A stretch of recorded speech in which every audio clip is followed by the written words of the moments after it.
今天的香港传真带您锁定香港普选的话题。香港泛民主派议员在星期三提出尽快普选的动议，批评中共集权本质，动用各种手段打压和拖延香港实践民主普选，呼吁港人用公民抗命的方式和平理性争取民主。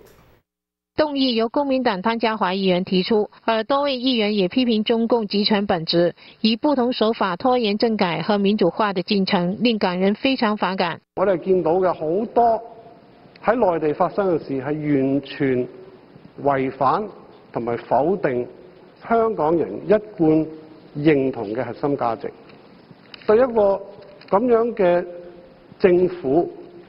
由佢嚟去決定我哋有冇普選，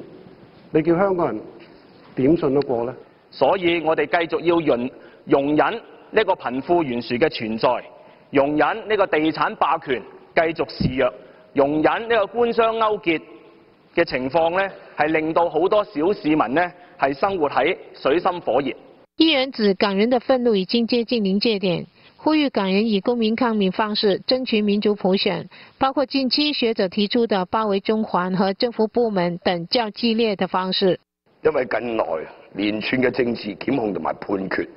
反映出港共亂港已經進入一個大清算嘅瘋狂階段。呢個亦都係最好嘅時代，因為覺醒嘅人增加。所以如果北京同埋特區當局係要逼到市民行呢個位嘅，我係相信有好多市民，